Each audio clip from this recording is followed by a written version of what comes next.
자, 그 다음에 임신, 출산, 산욕 부분 들어가 보도록 하겠습니다. 자, 임신의 추정적 징후, 가정적 징후, 확정적 징후, 여러분 이거 다 외우셨어요?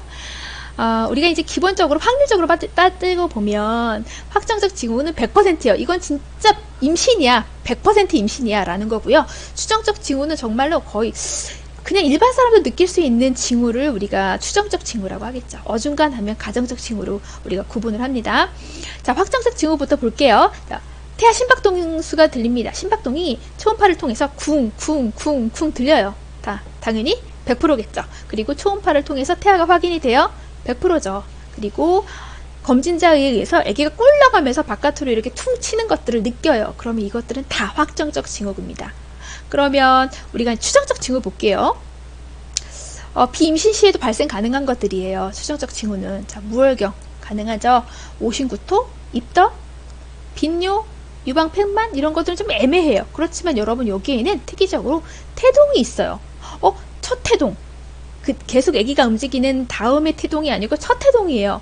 첫 태동은 왜 그러냐면 장 움직이는 거랑 좀 헷갈리거든요. 그래서 추정적 징후에 위치하고 있어요. 그리고 그 외의 것들은 다 가정적 징후입니다. 예를 들면 맥도날드 사인, 해가스 사인, 구데스 사인.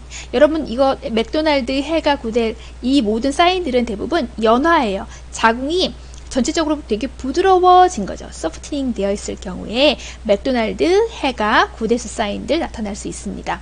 그리고 체드윅스 사인이 보입니다. 체드윅스 사인은 여러분 질이라든지 경부의 벽이 파랗게 보이는 거예요. 왜 그러냐 하면 그 주변의 혈관들이 되게 우열이 되면서 정맥들이 우열이 되면서 비춰지는 모습이 파랗게 보이는 겁니다. 임신했을 때요. 그게 바로 체드윅스 사인이고요. 그리고 브렉스톤 힉스 컨트랙션이라고 하는 것이 나타납니다. 간헐적으로 자궁이 수축이 됩니다. 이거는 진진통하고는 다른 거고요. 자궁이 한번 뭉쳤다가 풀렸다가 뭉쳤다가 풀렸다가 정상 인부들에게 나타날 수 있는 증상입니다. 이거는 이렇게 수축이 됐다가 풀리면요. 되게 태아하고 자궁하고 태반의 혈액순이 막 촉진이 됩니다. 수축이 한번 됐다가 풀리면 혈액순환이 되게 촉진돼요. 그런데 이것이 바로 이제 에스트로겐에 의해서 이런 간헐적 수축이 일어나게 되는데 이것은 추정적 징후는 좀 아니죠. 그렇다고 해서 이거 가지고 임신이다 라고 100% 얘기하기가 애매하니까 이쪽 가운데 가정적 징후에 위치하고 있습니다. 브렉스톤 힉스 컨트랙션이요. 그리고 복부 촉진에 의해서 태아 윤곽을 확인하기가 사실은 되게 쉽지 않아요. 이런 것도 가정적 징후에 들어가게 되고요. 부구감에 의한 태아 확인이 있어요. 부구감, 이게 뭐지? 뭐냐면 여러분 손가락으로 이렇게 자궁 경부, 지를 통해 자궁 경부를 이렇게 툭 건드려요. 그럼 우리 버스가 가다가 갑자기 멈추면 뒤로 갔다가 앞으로 쏠리잖아요. 그래서 이렇게 딱 자궁 경부를 이렇게 누르면 그 양막과 태아가 뒤로 갔다가 앞으로 쏠리면서 이 손가락으로 이렇게 자극이 딱 옵니다.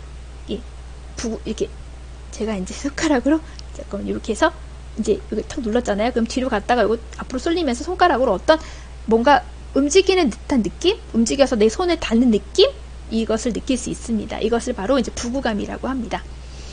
근데 이걸 가지고 100% 임신이다라고 말하기가 어려우니까 가정적 징후에 이제 위치하게 되겠죠.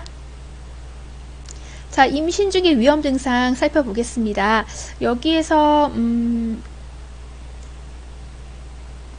여기까지. 자, 얼굴과 손의 부종, 두통, 그리고 구토, 그리고 흐린 시력, 소변량 감소, 이런 것들은 전형적으로 자간전증, 자간증의 증상이기 때문에 위험 증상으로 볼 수 있어요. 근데 계속적인 구토 같은 경우에는 탈수를 유발할 수 있기 때문에 이것도 위험 증상이겠죠. 이런 증상이 나타났다라고 하면 병원에 와서 상담을 받아야 되고 관리를 받아야 되는 거고요. 복부 동통 위험하죠. 그리고 질출혈은 이제 임신과 관련된 합병증, 출혈성 합병증에 해당할 수 있으니까 이것도 위험 증상입니다. 오한과 열은 여러분 아시겠지만은 이제 감염성 질환 있을 때 오한과 열 나타날 수 있고요. 질로부터 액체의 갑작스러운 유출, 이거는 이제 출혈일 수도 있겠고 아니면은 조기 양막 파수일 때도 나타날 수 있습니다. 그래서 위험 증상으로 구분될 수 있고요. 그리고 태동이 갑자기 팍 느껴지다가 안 느껴진다라고 한다면 이것도 임신 중에 위험 증상으로 병원에 급히 오셔야 되겠죠. 태아의 안위가 조금 걱정되는 경우니까요. 자, 임신 중 경증 불편감 관리 다양하게 나오는데요.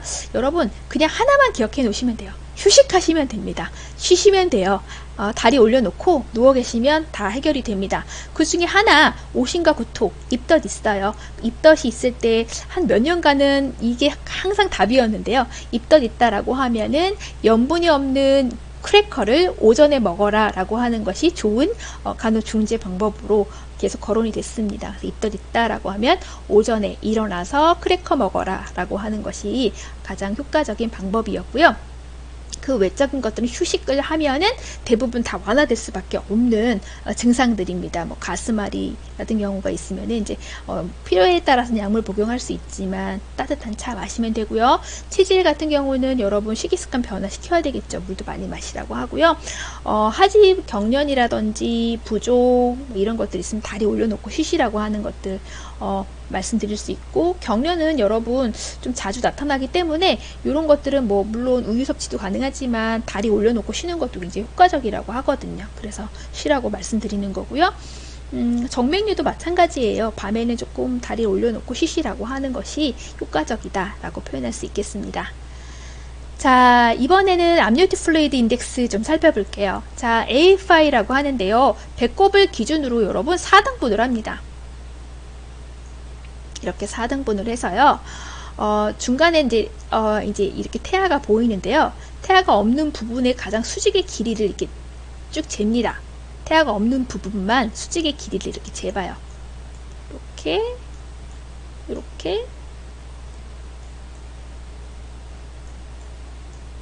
좀 재보죠. 그래서 이렇게 잰 길이를 모두 다 더하는 겁니다. 그게 바로 AFI예요.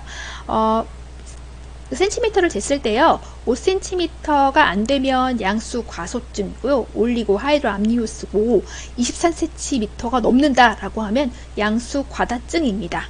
양수 과다증이에요. 그래서 요 사이에 있는 부분이 바로 정상적인 AFI가 되겠죠. 그리고 이제 이 태아 심박동 하강 부분이 사실은 국가고시의 단골 문제죠. 여러분 요거는 꼭 기억해 놓으셔야 됩니다. 애기 모니터링 하는 거 혹시 여러분 보셨어요? 그래서 애기 트랜듀서를 배에다가 위치하죠. 그래서 하나는 작은 수축을 잡는 그래프를 그려내고, 하나는 애기 심박동수를 나타내는 그래프를 잡아냅니다. 그래서 여러분 보시는 그림에서 보시면 윗부분이 태아 심박동수를 나타내는 그래프고요, 밑에가 이제 작은 수축을 나타내는 그래프가 되겠습니다. 그동안 국가고시 제일 많이 났던 문제는 이제 후기 하강입니다.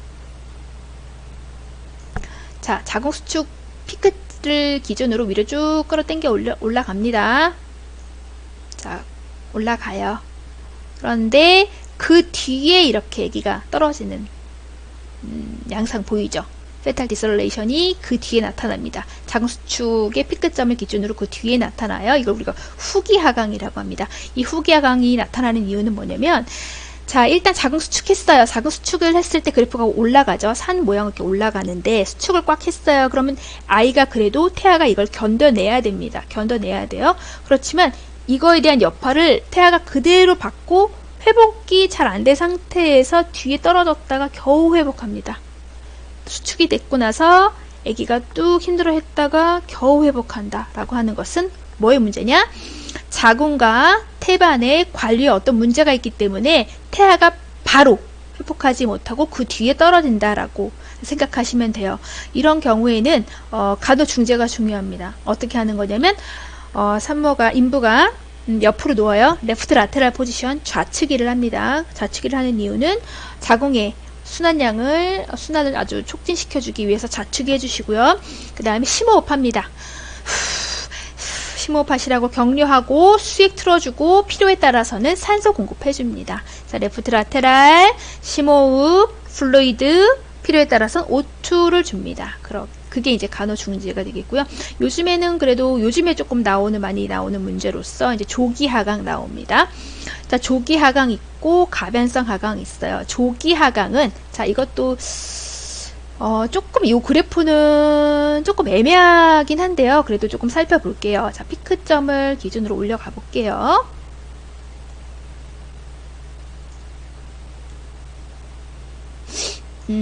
올라갔을 때 좀 같이 떨어지는 것 같은데요. 이렇게 보는 학생들도 있는데 조금 그렇죠. 근데 원래는 이제 자궁수축 피끝점보다는 조금 앞에 아기가 조금 떨어지는 양상이다라고 이제 말하거든요. 조기하강이요. 그래서 여러분 그렇게 마음의 눈으로 보세요. 피끝점보다는 일단은 아기가 떨어지는 게 똑같이 같이 떨어지던지 아니면 그거보다 좀 앞에 아기가 떨어진다라고 하는 건데요. 이게 조기하강인데 이 조기하강이 나타나는 경우에는 이제 아기가 많이 내려왔습니다. 우리가 진통하는 과정 중에 아기가 많이 내려와서 골반에 꼈어요. 그래서 이제 이렇게 골반에 낀 상태에서 아기가 이게 수축을 하잖아요. 그럼 이렇게 꽉 조일 거 아니에요. 그럼 아기가 하면서 이제 아기 심박독수 떨어지는 거예요. 그리고 나서 수축이 끝나면 다시 이완되고 다시 하고 하면 뚝 떨어졌다가 올라가고 쭉 떨어졌다가 올라가고 하는 거죠. 이럴 때 이제 간호사에 적합한 이제 반응은 분만이 이제 좀 많이 진행이 된 것 같습니다. 분만이 이제 아기가 많이 내려온 것 같아요 라고 하는 게 가장 정확한 반응 양상이고요. 이때도 마찬가지예요. 심호흡 격려하는 것이 도움이 되겠습니다. 심호흡 격려해주고 그리고 이제 많이 힘들지만 이 시기를 잘 넘기시라고 말하거나 이제 심호흡 해주고 격려해주는 방법이 가장 적합한 간호고요. 자, 그리고 이제 가변성 하강 같은 경우에는 자궁수축은 전혀 일어나지 않거나 아니면 일어난다 하더라도 이거와 상관없이 아무 때나 막 떨어지는 겁니다. 뭐 이거는 지금 없이 그려졌는데도 아기가 막 떨어졌죠. 태아 심박동수가 좀 하강되는 양상 보이는데 이거하고 상관없이 앞에서도 떨어지고 그 다음에 뒤에서 떨어지고 막 여러 가지 섞이는 겁니다. 이건 왜 그러느냐? 아기가 탯줄을 목에 감았어요. 이걸 우리가 코드넥이라고 하는데요. 감은 상태에서 막 놀다가 한번 띡 당기면 뚝 떨어졌다가 하고 다시 올라가고 뚝 당겼다가 놀다가 다시 하고 올라가고 아니면 탯줄을 밟았다가 또 이렇게 올라가고 이런 경우입니다. 이런 경우는 이제 가변성 하강이니까 이런 경우는 어떻게 해요? 마찬가지예요. 그래서 뭐 레프트 라테랄도 괜찮겠고요. 심호흡하는 것도 도움이 되겠습니다. 근데 굳이 우리가 A와 B와 C의 유형으로 봤을 때 가장 어떤 즉각적인 행위를 해야 되는 경우는 이제 B번이겠죠. 후기 하강이겠죠. 어떤 관류의 문제이기 때문에 이런 경우에 아기가 다시 회복이 겨우 뒤에 되기는 하지만 안 되는 경우들이 발생할 수 있어요. 떨어졌다가 다시 회복 안 되는 경우들도 발생할 수 있기 때문에 우리가 잘 봐야 되는 게 후기 하강이고요. 그래서 조기 하강과 가변성 하강, 후기 하강의 경우의 수를 여러분 확인해 보시고 사실 중재는 많이 다르진 않아요. 대부분 이제 레프트 라테랄하고 심호흡하는 건 공통적으로 들어갈 수 있는 내용이고요. 이게 왜 생겼는지를 여러분들이 알고 계시는 것이 필요하겠습니다. 자, 임신 관련 출혈성 합병증도 단골 국시 문제죠. 그래서 유산과 자궁경관 무력증, 자궁의 임신, 그리고 포상기태, 전치 태반, 태반 조기 박리 살펴보겠습니다. 모성 사망의 주 원인은 크게 세 가지예요. 분만 후 출혈, 상과적 색전증, 그리고 고혈압성 질환, 감염, 이것에 의해서 모성 사망이 이제 발생된다고 알려져 있습니다.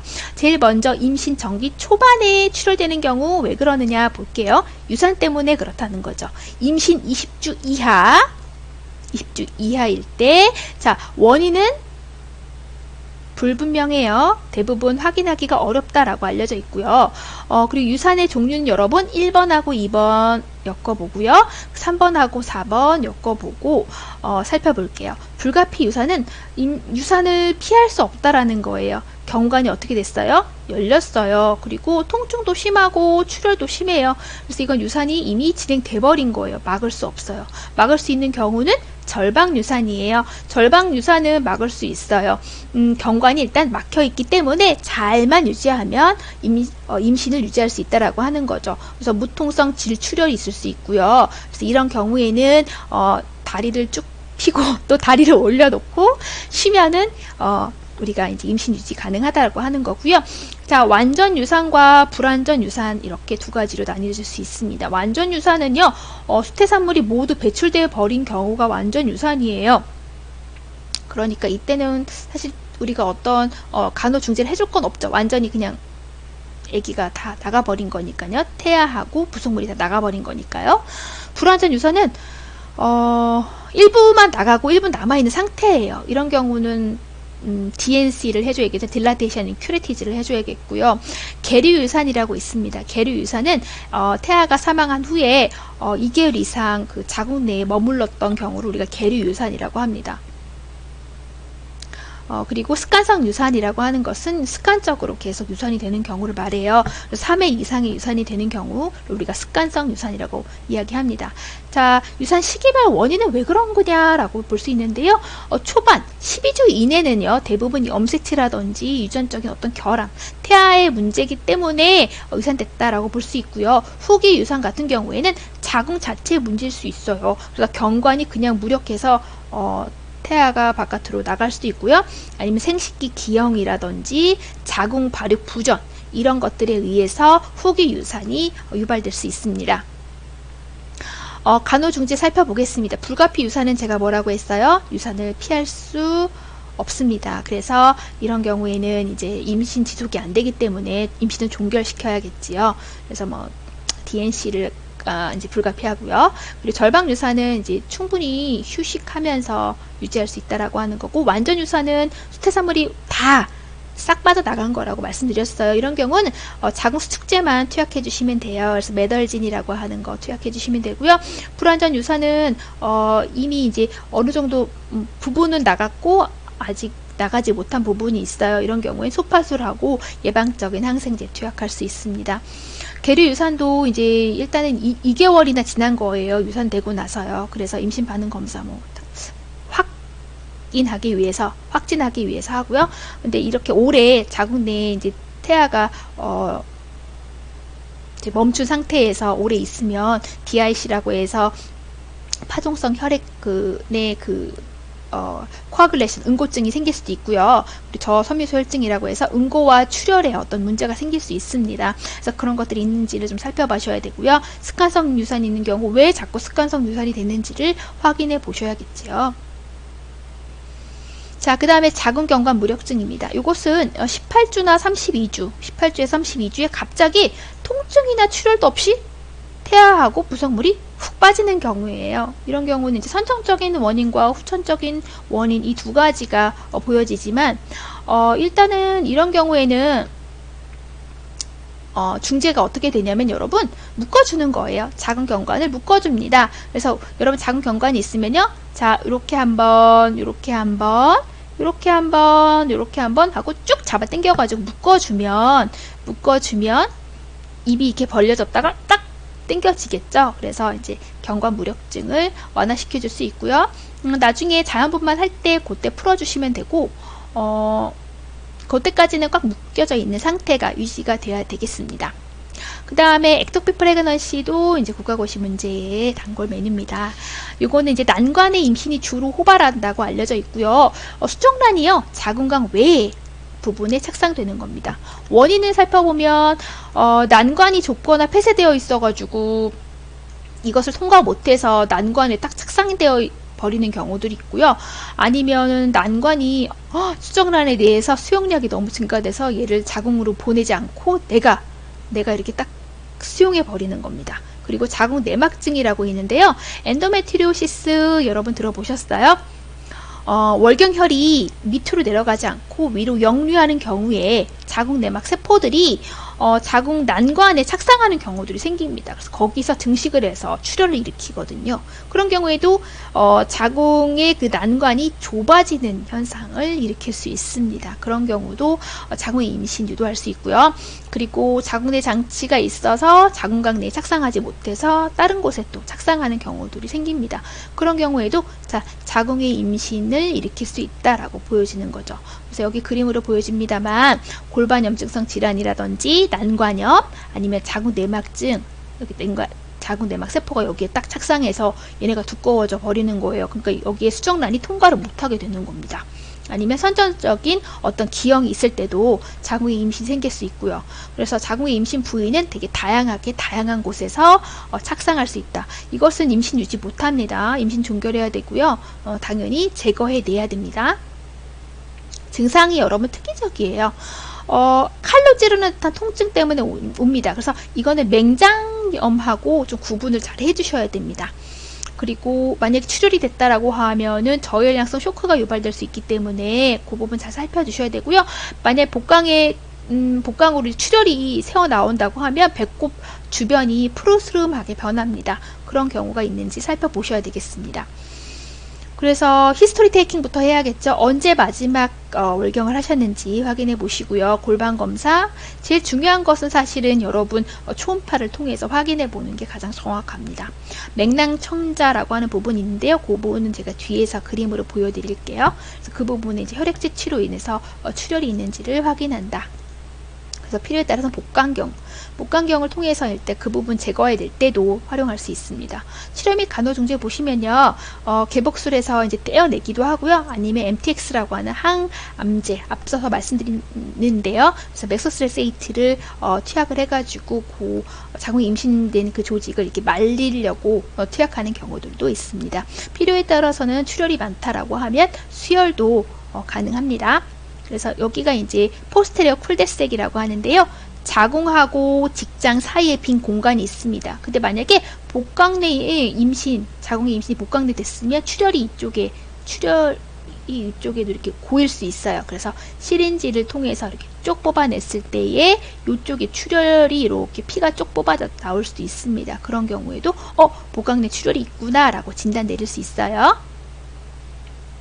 다음은 이제 포상 기태 나옵니다. 앞서 우리 육모상피암일 때 말씀 잠깐 드렸잖아요. 그래서 수정 시에 염색체 기형이라든지 난자, 결함 때문에 나타난다고 합니다. 주요 원인이고요. 과도하게 큰 자궁이라든지 오심과 구토 나타날 수 있고요. 그리고 베타 HCG가 정상 임신에 비해서 굉장히 높다라고 알려져 있습니다. 일단은 수태는 없지만, 그러니까 어떤 배아는 없지만 태반 조직은 있기 때문에 HCG 호르몬 나온다고 했어요. 자, HCG 측정해줘야 되는 거고요. 그리고 출혈 나타날 수 있다라고 하는 거고, 이런 경우는 임신이 아니기 때문에 당연히 DNC 해주셔야 됩니다. 그리고 경우에 따라서는 히스테렉토미 가능합니다. 자궁 이제 다 절제되는 거고요. 육모상피암 걸릴 수 있기 때문에 베타 HCG 측정 계속 해줘야 되고, 피임해라고 했죠. 그래서 임신을 하게 되면 육모상피암 때문에 HCG 호르몬이 나오는지 아니면 임신 때문에 나오는지를 구분해내기가 어렵기 때문에 피임하라고 하는 거고요. 그리고 흉부 엑스레이 찍어서 폐 쪽으로 전이가 됐는지를 확인을 해 주어야 합니다. 그래서 예후가 조금 다양하게 나타날 수 있다라고 하는 거고요. 그래서 여기 보시면 몽글몽글하게 보여지는데 포도송이 모양처럼 보이세요? 이런 것들이 나타날 수 있습니다. 자, 임신 후기 출혈 보겠습니다. 자, 전치 태반하고 태반 조기 박리가 임신 후기 출혈로 굉장히 많이 알려져 있어요. 전치 태반은 자궁 경부를 태반이 막고 있는 걸 말합니다. 그래서 증상은 여러분 특이적으로 임신 7개월 이후에 무통성인 질출혈이 특이적으로 나타날 수 있습니다. 통증이 없는 질출혈이에요. 이런 경우는 여러분 절대로 태반의 위치를 우리가 초음파로 확인을 먼저 해야겠고요. 내진하시면 안 돼요. 내진하면 안 된다. 이게 굉장히 중요한 중재고요. 그리고 제왕절개 분만이 필요하다. 자연분만 했다가는 산모도 위험하고 태아도 위험합니다. 그래서 내진 금지와 제왕절개, 그리고 초음파로 확인할 수 있다. 그리고 무통성 질출혈, 임신 후반기에 나타날 수 있다라고 하는 겁니다. 자, 다음은요, 태반 조기 박리입니다. 태반 조기 박리는 가만히 있다가 멀쩡히 있다가 갑자기 배가 너무너무 아프면서 태반이 떨어지는 거예요. 왜 배가 너무너무 아프면서 태반이 떨어질까라고 봤더니 그 주변에 있는 혈관들이 어떤 변성을 일으켜서 순환이 안 되니까 태반 자체가 견뎌내지를 못하고 떨어지는 거예요. 떨어지는 겁니다. 그런 경우가 가장 흔하다고 알려져 있어요. 그 외에도 제대가 짧아가지고 당겨지는 바람에 물론 떨어질 수도 있습니다만 증상이 특이적이에요. 심한 통증이에요. 임신 후반에 후기에 갑자기 심한 통증을 호소한다. 그리고 선홍색의 질출혈일 수도 있지만 아니면 암적색으로도 나타날 수 있다. 그리고 자궁이 굉장히 단단해진다, 단단해진다 라고 하는 거죠. 그리고 이때 만약 혹시 태아 모니터링을 했더니 애기 심박동수가 밑으로 쭉 하강된다 라고 하면은 태반 조기 박리입니다. 이머전시한 상황이에요. 무조건 바로 시색을 해야 됩니다. 애기 빨리 꺼내야 돼요. 안 그러면 태아 굉장히 위험합니다. 그래서 합병증으로는 출혈이 되니까 저혈량성 쇼크, 그리고 자궁태반 졸증이 있는데요. 우리가 졸도하다라는 개념하고 이제 어떻게 보면 좀 통할 수 있는데, 태반이 이제 자궁하고 태반이 완전히 기능을 멈추는 상태가 되거나 아니면은 혈액응고에 어떤 문제가 생기는 파동성 혈액응고 장애 생길 수 있어요.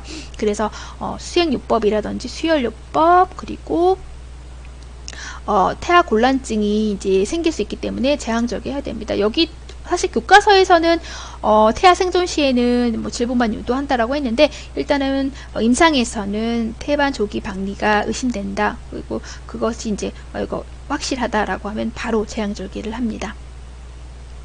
자, 연습 문제 같이 풀어보실게요. 자, 1번 흔하게 일어나는 모성 사망의 3대 원인. 자, 답이 뭘까요? 답이 뭘까요, 여러분? 답은 자 4번이죠. 4번 임신성 고혈압, 상가적 출혈, 그리고 산욕기 감염, 이게 이제 모성 사망의 3대 원인이 되겠습니다. 그리고 절방 유산 시의 간호로 적절한 것은? 이라는 문제 나왔습니다. 여러분 한번 풀어보세요. 절방 유산은 여러분 제가 뭐라고 했어요? 임신 유지가 가능하다. 그래서 침상 안정해야 되고 진정제도 투약할 수가 있다라고 텍스트북에 나와 있어요. 그리고 성교 당연히 금지하는 게 좋겠죠. 그러니까 가나 다고요. 라는 절대 안 되죠. 임신 유지해야 되는데 옥시토신 투여할 수 없어요. 이거는 불가피 유산일 때는 투약할 수 있겠죠. 유산을 피할 수 없을 때는. 그쵸? 그래서 답은 1번이 되겠습니다. 자, 임신 7주인 인부가요, 질출혈과 찌르는 듯한 복통 호소했어요. 충수염과 간별 진단 필요한 것은? 말씀드린 대로 난관 임신, 자궁의 임신 가능합니다. 자, 임신 3개월 했는데 질출혈 있고 오심, 구토 있고 단백뇨에 혈압 상승에 그러면 순간 이거는 자간 전증인가 라고 의심할 수 있지만, 임신 3개월인데 배가 엄청 커요. 근데 자간 전증일 경우에 여러분 배가 크지 않거든요. 왜냐면 혈액순환이 좋지 않고 압력이 높기 때문에 아기들이 대부분 되게 작아요. 그래서 주스보다 좀 자궁이 작습니다. 이런 경우 너무너무 많은 다양한 질환들이 있네, 증상들이 있네. 이것들은 답이 1번이 되겠습니다. 포상기태.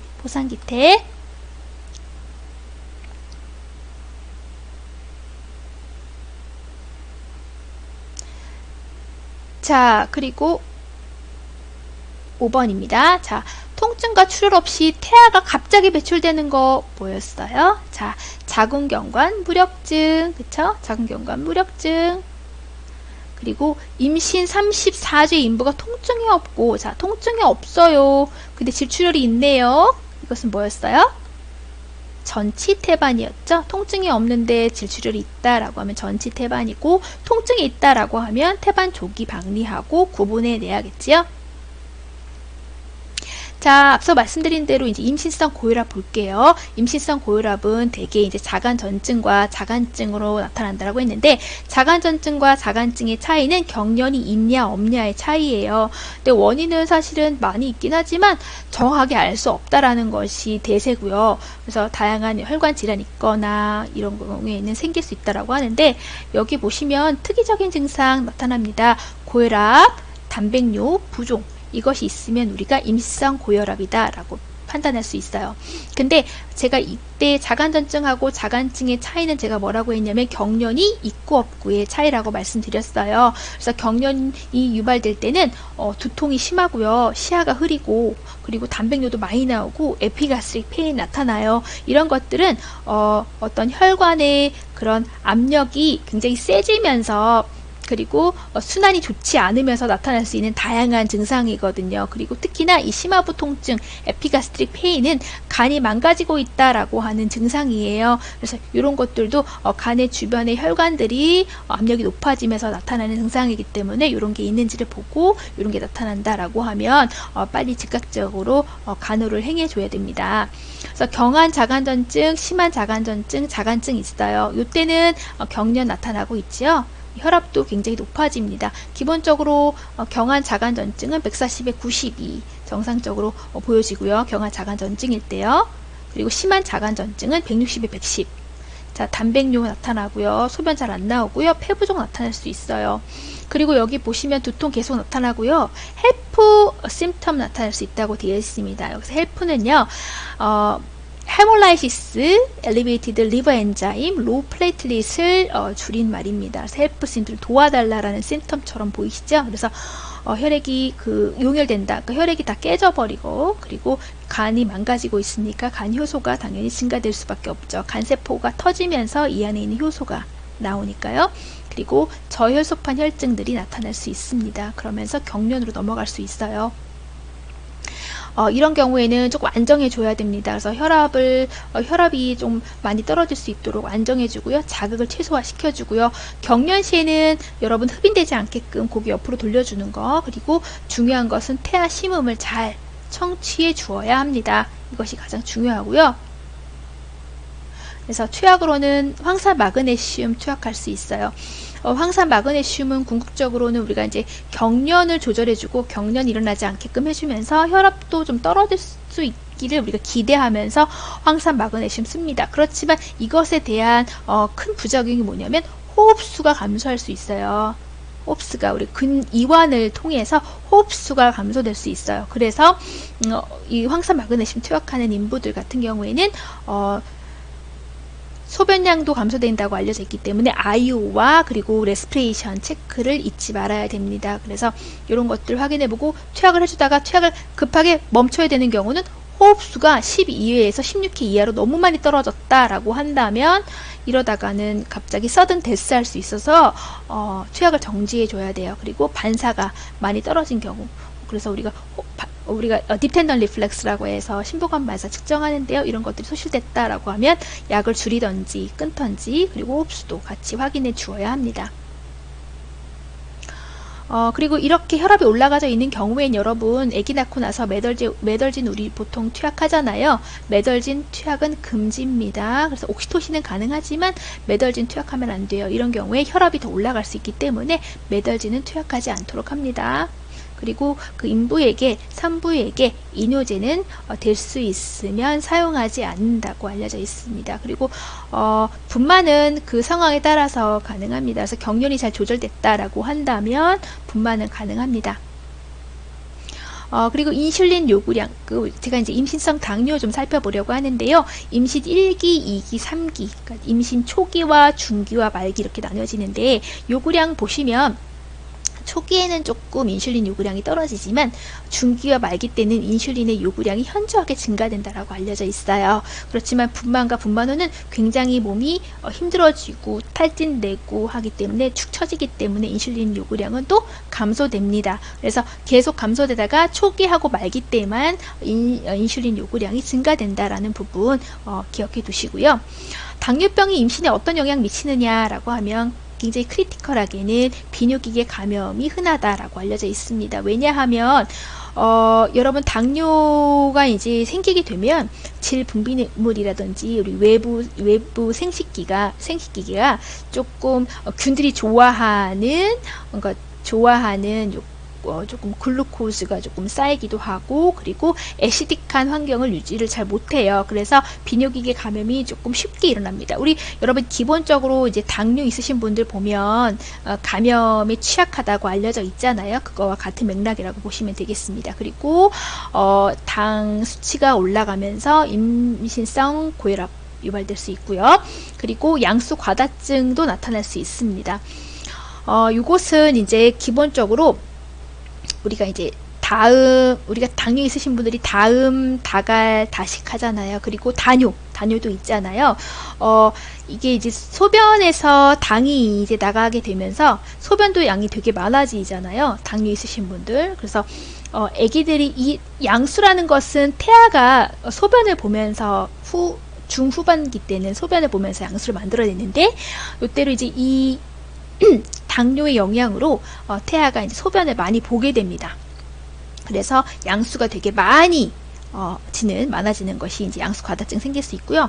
그리고 케톤산증 생길 수 있다라고 하는데, 우리가 이제 당 수치가 제대로 조절이 안 되다 보니까 지방이나 단백질이 많이 분해가 되면서 그거에 대한 부산물로 케톤산증 유발될 수 있어요. 그래서 이런 것들이 사실은 대사성 상증을 유발해서 태아 사망률을 좀 높게 유지할 수도 있습니다.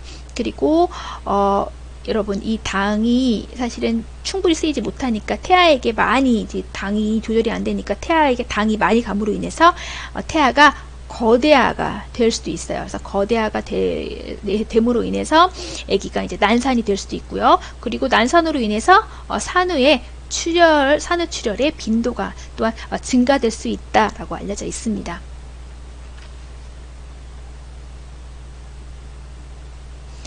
그래서 아까 말씀드린 대로 이제 거대아나 저혈당증 그리고 그리고 고인슐린 혈증, 아기가 이제 계속 고혈당에 빠지게 되니까 태아 자체도 이제 인슐린도 되게 많아짐으로 인해서 인슐린을 되게 많이 분비하죠. 그래서 태어나면 아기가 갑자기 저혈당이 푹 빠질 수가 있어요. 왜냐하면 당은 엄마로부터 오지 못하는데 인슐린이 되게 많은 상태니까 저혈당증에 빠질 수 있다라는 것이 이제 기본적인 내용이 되겠습니다.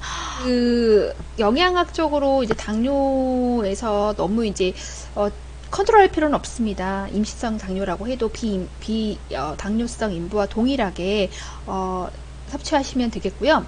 중요한 것은 이제 인슐린이 필요에 따라서는 투약할 수 있지만 경구용 혈당 강화제는 투약하면 안 됩니다. 경구용 혈당 강화제는 투약하면 안 돼요. 이것들은 이제 태아 기형의 위험이 있기 때문에 투약하면 안 된다라는 것들이고, 그리고 운동, 산책 등을 이제 적극적으로 권할 수 있다라고 하는 겁니다. 그 다음에 심장 질환 나옵니다. 심장 질환이 있는 인부들, 예를 들면 판막을 어떤 대치수를 받았다든지 이런 경우에도 임신하고 출산할 수 있어요. 근데 심장이 굉장히 큰 부담이 됩니다. 그렇지만 우리가 간호사들이 가장 주의 깊게 봐야 되는 시점은 언제냐면 분만 후 24시간. 분만 후 24시간일 때 가장 잘 봐야 돼요. 그리고 가장 위험한 순간입니다. 왜냐하면 간질액이라든지 말초에 있던 여러 가지 그 혈액과 그리고 간질액들이 24시간쯤에 다 심장으로 기환을 합니다. 그때 심장의 부담이 최대로 올라갈 때니까 그때 잘 봐야 됩니다. 그때 심부담이 현저한 증가가 되기 때문에 그때 잘 살펴보아야 된다라는 것을 여러분 기억해 놓으시기 바랍니다. 그리고 이제 다태 임신 부분에서 여러분 우리가 이제 멀티플 프레그넌시 부분에서 좀 나올 만한 것은 다태 임신의 문제점입니다. 일단 임신을 뭐 한 번에 두 아이를 갖는다는 행복감도 있지만 다태 임신을 하게 되면은 미숙아를 당연히 출산할 수 있고요. 그리고 자간전증 생길 확률이 굉장히 많다라고 알려져 있어요. 단태보다 4배 이상 증가가 되고요. 그리고 압박 증상이라고 해서 배가 커지니까 당연히 장도 많이 누르고, 그 다음에 그리고 그로 인해서 소화도 잘 안 되고 다리도 많이 붓고 하는 여러 가지 증상이 나타날 수 있기 때문에 그런 경우에도 여러분 조심해 주셔야 되는 거죠. 그래서 체위 변경 자주 해주고 적응량으로 자주 섭취할 수 있게끔 해줘야 된다는 거고요. 그리고 1차적인 어떤 빈혈 당연히 나타나게 되겠습니다. 아이가 이제 둘이니까 빈혈 잘 나타낼 수 있고요. 전치 태반 나타날 수 있는 확률이 높습니다. 왜냐하면 태반이 이제 위쪽에 작은 저부에 이렇게 딱 붙어 있어야 되는데, 예를 들면 태반이 2개나 3개가 되면 위치가 서로 밀리다 보면 밑으로 조금 더 내려갈 수밖에 없잖아요. 그래서 전치 태반 생길 확률이 높다. 그리고 산후출혈, 배가 많이 커져 있는 상태이기 때문에 상대적으로 산후출혈 많이 발생할 수 있고요. 그리고 정신사회적인 문제, 약간 이제 이 아이 둘을 어떻게 키울 것인가, 잘 키울 수 있을까라고 하는 여러 가지 걱정들도 함께 생길 수 있습니다. 그래서 다태 임신 중의 문제점 여러분 이것도 꼭 기억해 놓으시기 바랍니다. 그 다음에 코드 프롤랩스도 이제 조금 좀 단골 문제죠. 그래서 아기가 태아가 만출되기도 전에 뭔가 이렇게 뭉클한 게 만져진다라고 하면 제대 탈출이죠. 그래서 간호중재 여러분 어떻게 해야 되겠어요? 당연히 아기가 괜찮은지 심음 사정하고요. 심스체이나 술흉이 그래서 약간 밑으로 어떤 압력이 가해지지 않는 체위 해주시고, 그리고 이미 제대가 눈 밖으로 보인다. 그 집 밖으로 나와 있다라고 하면은 소독된 어떤 생리식염수로 이렇게 덮어주는 거 잊지 말아야 되고요. 그리고 즉시 분만을 시키거나 시색을 해야 된다라는 거 기억해 놓으셔야 됩니다. 그리고 조기 파막이 있고요. 그 다음에 뒤에 만삭 전에 조기 파막이 있어요. 이 조기 파막은 배가 아프기 전에 그냥 악수가 탁 터진 거예요. 자, 자, 그래서 이런 경우에는 기본적으로 파막 후에 24시간 이내에 분만이 진행되는 것을 원칙으로 합니다. 근데 24시간 이내에 분만이 되지 않으면 우리 그 그러니까 양수에 감염이 생길 수 있는 확률이 높아요. 그래서 파막이 됐다라고 하면은 기본적으로 병원에서는 예방적 항생제 투약을 하기 위해서 AST를 시행하게 됩니다. 그래서 이제 이런 경우에는 체온도 계속 측정해주고, 그 다음에 환자, 아기 심박동수에 어떤 이상이 있는지, 그리고 유도분만을 통해서 24시간 이내에 태아 만출을 시키기 위한 다양한 노력들 해줍니다. 근데 만삭 전에 조기 파막이 됐어요. 이런 경우는 사실은 조금 예후가 좋지는 않습니다. 그래도 뭐 35주 이상이면 문제가 없지만 만약에 30주 전후에 양수가 딱 터져버렸다라고 하면 예방적 항생제 투약하고요. 그리고 염증이 되지 않음과 동시에 더 이상 양수가 더 빠지지 않게끔 배드레스트 해줘야 되고요. 그리고 제 아기가 괜찮은지를 자주 확인해 주어야 합니다. 우리 양수가 터졌는지 안 터졌는지를 어떻게 확인할 수 있냐면 나이트라진 검사 해가지고 여러분 색깔 변화 확인해서 양수가 터졌는지 우리 보잖아요. 그래서 이런 방법을 통해서 간호해 줄 수 있고요. 그래서 말씀드린 것처럼 이제 항생제 투약해 줄 수 있고, 그리고 그 양수 검사해서 아기의 폐성숙이 됐는지 LS 레시오 관찰할 수 있습니다. 그리고 잘 안 됐다라고 하면은 스테로이드를 엄마에게 엉덩이 주사 놔주면 아기 폐성숙이 촉진되거든요. 그래서 콜티코스테로이드 제제를 앰플을 1앰플을 12시간 간격으로 4번을 투약을 하게 됩니다. 그래서 폐성숙, 아기의 폐를 성숙시키는데 도움을 줍니다. 자, 양수과다증, 우리 AFI 24cm 이상이면 양수과다증이라고 했어요. 근데 이게 왜 양수과다증은 왜 나타날까가 조금 의미있게 보시면 됩니다. 아기가 식도가 이렇게 막힌 거예요. 그래서 아기가 양수를 삼켜야 되는데 삼키지 않아서 양수가 많다는 거죠. 그럼 양수 과소증은 왜 일어나게 될까요? 이거는 아기가 소변을 잘 보지 않아서 양수량이 적어졌기 때문입니다. 그래서 자, 양수 과다증은 식도가 막혀서, 그리고 양수 과소증은 아기가 소변을 잘 보지 않아서 발생할 수 있다라는 것 기억해 놓으시기 바랍니다.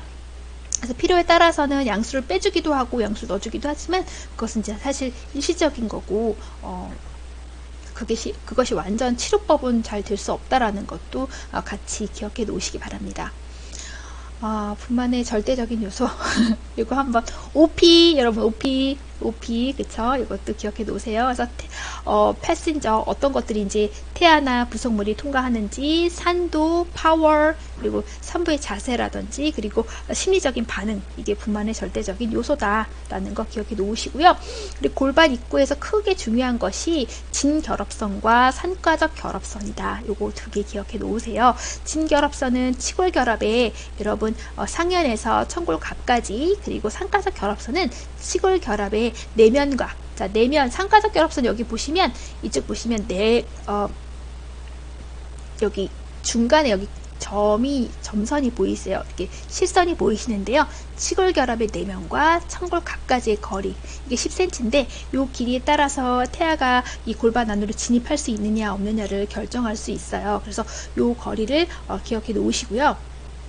그 다음에 우리가 중골급반에선 여러분 좌골극이 되게 횡경선이라고 하는 건 여러분 앞뒤가 아니고 옆에 횡경 앞뒤가 아니고 옆에 그 횡경선을 말합니다. 좌골극 사이의 길이입니다. 이곳에 따라서 좌골극 간의 직경에 따라서 여러분 9.5cm 이하는 난산이고요. 8cm 이하는 제왕절개를 해야 된다는 판단 기준이 됩니다. 좌골극은요, 이 그림으로 보시면 여기 뼈가 이렇게 툭 안쪽으로 들어와 있는 부분, 이걸 우리가 자골극이라고 표현합니다. 이 자골극인데요. 요거는 자연분만이 가능한지 시색을 해야 되는지를 판단할 수도 있지만 요것은 우리 아기가 하강 정도를 판단할 때도 자골극 간경선을 씁니다. 그래서 자골극을 쫙 선을 이었을 때 그게 바로 스테이션 제로고요. 내려오면 플러스 1, 플러스 2, 플러스 3으로 보여지고, 그거보다 자골극 간경선을 기준으로 올라가 있다 하면 마이너스 1, 마이너스 2, 마이너스 3 이렇게 판단을 합니다. 자, 분만 일기는 여러분 어떻게 이루어져 있어요? 자, 잠재기, 활동기, 이행기 이렇게 이루어져 있죠. 그래서 우리가 이걸 판단하는 기준은 자궁 경부의 개대를 가지고 판단을 합니다. 경부 개대가 3cm 됐다라고 하면은 잠재기고 4에서 7이면 활동기, 그리고 8에서 10이면 우리가 이행기예요. 기본적으로 3cm 정도면 시간이 굉장히 많이 소요되는 시기입니다. 그렇지만 조금 통증은 덜하죠. 활동기는 이제 막 아픈 시기입니다. 엄청 아프고, 이행기는 거의 정신을 놓는다고 보시면 되죠. 네, 우리가 이제 무통분만을 하시는 분들이 대부분인데요. 무통분만은 이제 활동기 들어섰을 때에 작은 경부 개대가 4cm 정도 됐을 때에 우리가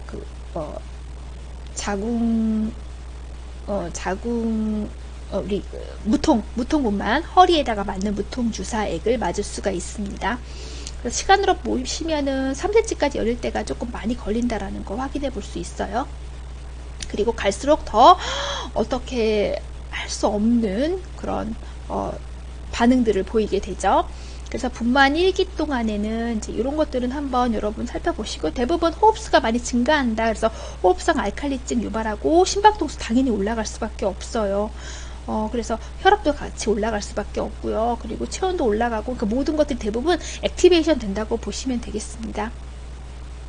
분만에는 우리가 이제 관장과 회음부 간호해야 되는 거고요. 그리고 필요에 따라서 나이트라진 검사한다고 말씀드렸잖아요. 나이트라진 검사했을 때의 색깔이, 여러분 여기 보시면 알칼리와, 우리가 원래 질 분비물은 엑시딕하지만 양수가 터지면서, 양수는 알칼리잖아요. 그래서 색깔이 청록색으로 바뀝니다. 그래서 약간 초록색빛 나는 경우들이 더 여기 보시면은 조금 더 요 색깔이 여러분 알칼리화가 되면서, 여기 보시면은 요렇게 요쪽으로 색깔이 이렇게 확 변하게 됩니다. 그래서 6.5, 7.5 요쪽 색깔이 좀 진해지는 거 보이시죠? 그래서 요렇게 변하게 되는 거고, 요걸 잘 확인을 해야지 양수가 터지고 나서의 관리들이 가능하게 됩니다.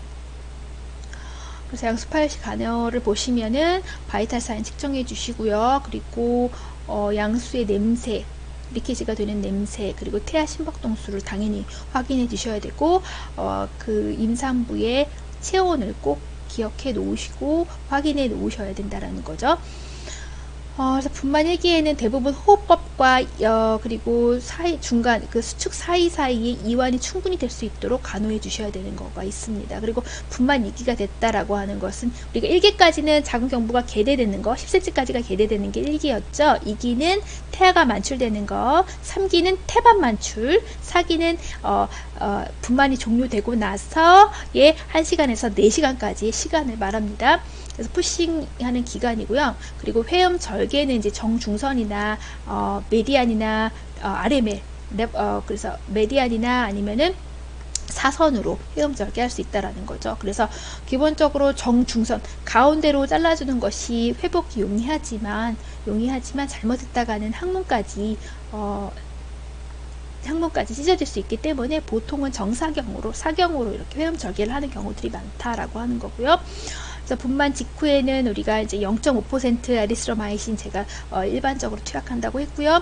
그리고 아기 헤드 투 우리가 머리부터 발끝까지 어떤 이상이 있는지 살펴봅니다. 물론 닦아주면서 살펴보면 됩니다. 그리고 간이 미성숙하기 때문에 비타민 K가 있어야지 간에서 여러분 혈액 응고가 잘 될 수 있는 요소들이 만들어질 수 있기 때문에 비타민 K를 우리가 아기 허벅지에 놔주게 됩니다. 그리고 모아의 상호작용을 촉진시켜 줘야 된다라고 하는 거고요. 태반이 이렇게 나오는데, 태반은 여러분 이 상황은 이제 무슨 S와 D 중에 뭔가요? 이런 경우 이제 S죠. S 모드로 이렇게 튀어나오는 것을 확인해 볼 수 있고요.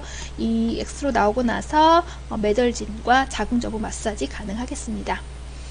그래서 이것은 이제 매덜진은 여러분 말씀드렸던 것처럼 고혈압 유발할 수 있기 때문에 주지 않는다라는 거 기억해 놓으시고요. 그리고 옥시토신을 투약할 수 있어요. 옥시토신은 근데 이게 유도제로도 쓰이잖아요. 유도제로도 쓰이고 그리고 아기 낳고 나서 자궁수축 촉진제로 쓰이긴 하는데, 이게 뇌하 수치의 후엽에서 나오는 호르몬이기 때문에 항이뇨 작용이 또 같이 유발될 수 있어요. 그래서 소변이 나오지 않으면 안 되기 때문에 옥시토신 투여하고 나서는 소변 잘 보는지를 꼭 확인해 주시고요. 저혈압이나 빈맥 증상 없는지를 확인해 주셔야 되겠습니다. 열상이 있습니다. 그래서 우리가 예상하지 못하는 예상하지 못하게 열상들이 생길 수가 있는데요. 1도 열상부터 2도, 3도, 4도까지 나타날 수 있는데 4도 열상 같은 경우에는 가장 심각합니다. 그래서 항문 조임근이라든지 직장까지 열상이 있기 때문에 이런 경우에는 여러분 치료 기간이 열상이 높아지면서 4도까지 가면 치료기간이 상당히 길어진다는 걸 확인해 볼 수 있어요. 그래서 이런 경우에는 3도 열상부터는 적극적인 관리를 해 주어야 됩니다. 그리고 분만 4기에는 이제 이때부터는 조금 레스팅하면서 모아 관계가 촉진될 수 있도록 격려해 주어야 되는 것이 있겠습니다. 그래서 자궁 저부는요, 자궁 저부를 측정해 주셔야 됩니다. 자궁 저부는 아기 낳고 나서는 기본적으로 배꼽 위 2cm 위에서 딱딱하게 만져줘야 됩니다. 딱딱하게 만져야 되고요, 만져줘야 되고, 그리고 혈괴가 이제 배출시킵니다. 부드럽게 만약에 자궁 저부가 만져진다면 자궁 저부 마사지를 통해서 자궁 저부 딱딱하게 만져질 수 있게끔 하고요.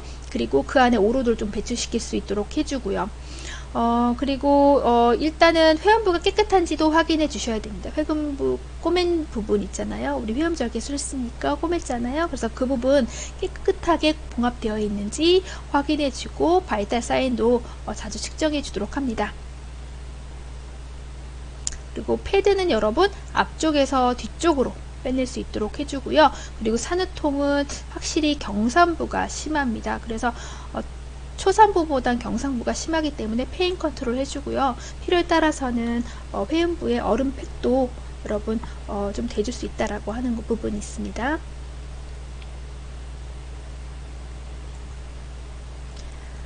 출산 후 산모의 적응을 조금 살펴보도록 하겠습니다.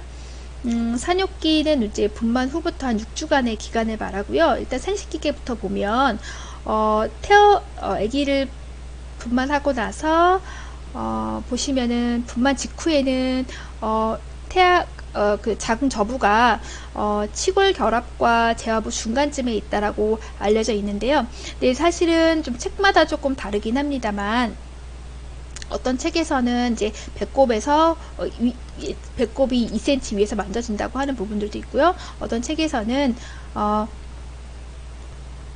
재화부 부위에서 만져진다고 하는 부분들도 있어요. 근데 기본적으로는 이제 그 아기를 낳자마자 분만 직후에는 자궁이 배꼽에서 조금 아래에서 만져지고요. 1시간 정도 있으면 이 자궁이 배꼽까지 올라오게 됩니다. 배꼽까지 올라오게 되고요. 그리고 이런 수준이 분만 후 12시간 정도 되면은 재화부 수준에 이렇게 딱 유지된다라고 알려져 있어요. 그래서 기본적으로 우리가 어떻게 이해를 하면 좋겠냐면 분만 직후에는 자궁 저부가 배꼽보다 조금 아래 혹은 조금 과하다 싶을 정도에는 우리가 치골 결합부터 재화부 중간에 이렇게 딱 만져지고요. 그리고 얘가 이제 점점 올라오고 12시간쯤 됐을 때, 분만하고 나서 12시간쯤 됐을 때 재화부에서 만져진다라고 기억해 놓으시면 좋겠습니다. 처음에 났을 때는 좀 작아졌다가 얘가 위로 올라옵니다. 언제? 분만 후 12시간쯤 됐을 때에 배꼽에서 딱딱하게 만져진다라고 하고요. 9일쯤 되면은 복부에서 촉지할 수가 없는 상태가 된다 라는 부분 그렇게 기억하세요. 제가 이제 학생들한테 이제 과거에 어떤 광고 CM송으로 외우라고 이제 알려준 적이 있었는데 아무도 호응은 하고 있지 않습니다만 이런 옛날에 광고 CM이 있어요. 12시에 만나요. 뭐 브라보콘 막 이런 CM송이 있었는데 12시에 재화부에서 만나요. 요걸 꼭 기억해 놓으시면 좋겠습니다. 그래서 여러분 이제 이렇게 보여지고요. 점점 이제 아래로 내려가겠죠? 점점 이제 자궁이 퇴축하는데 오로 부분을 조금 보시려고 합니다. 그래서 오로는 적색오로, 갈색오로, 백색오로로 이렇게 변화가 되고요. 분만하고 나서 한 하루에서 3일 정도 되면 이제 빨갛게 나왔다가 갈색으로 바뀌었다가 이제 백색으로 바뀌어지는데요. 근데 이제 이런 것들이 좀 이상하다, 조금 비정상이다라고 이제 밝혀지는 때는 이제 10분 내에 패드가 흠뻑 젖는다. 그리고 적색으로가 갈색으로 넘어가지 않고 너무 장기간 오랜 동안 계속 나온다라고 하면 그 안에 어떤 조직이 잔류했을 때도 이렇게 증상이 나타날 수 있고요. 그리고 장액성이라든지 백색오로도 너무 지나치게 오래 유지된다라고 하면 염증입니다. 그러니까 이것이 이제 기간적으로 봤을 때에 3주 정도까지 모든 오로가 이제 끝나기를 바라야 됩니다. 그리고 3주에서 4주 후에 이제 출혈이 갑자기 된다라고 하면 태반 부착 부위가 조금 잘 회복이 안 되는 거 아닐까라고 의심할 수 있고요. 그리고 거품이나 악취가 난다. 일단 여러분 악취가 난다라고 하면 감염을 의심할 수 있어요. 그래서 그 부분을 꼭 확인해 주셔야겠고요. 경부는 당연히 한 번도 아기 낳지 않은 분들하고는 달라질 수밖에 없겠죠. 한 번 열려졌다가 이렇게 수축했기 때문에 경부는 조금 달라진다라고 하는 거고요. 그리고 질과 난관과 인대 이런 것들이 이제 회복되려면 케겔 운동, 케겔 엑서사이즈가 굉장히 효과적이다. 이 케겔 엑서사이즈는 물론 아기 낳고 낳으신 분들도 효과적이지만 자궁하숙증이라고 해서 자궁이 밑으로 이렇게 쭉 내려가시는 분들 혹은 갱년기에 요실금이 있는 분들에게도 굉장히 효과적이다. 그 부분도 꼭 기억해 놓으세요.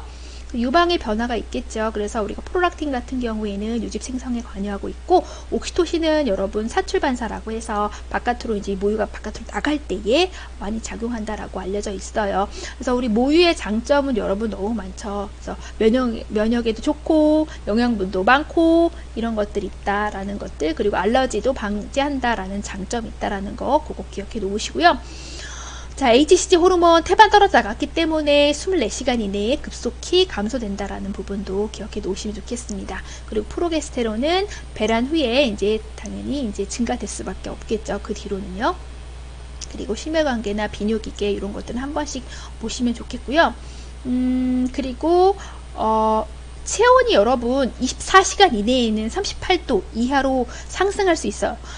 그러니까 24시간 이내에는 38도까지는 상승할 수 있는데 24시간 후에는 38도로 상승하게 되면 산후 감염을 의심할 수 있습니다. 그래서 이 부분도 꼭 기억해 놓으셔야 돼요. 그래서 24시간 이내에는 38도까지 상승하는 건 있을 수 있지만 24시간 이후에는 우리가 감염으로 생각한다라는 거 기억해 놓으시기 바랍니다.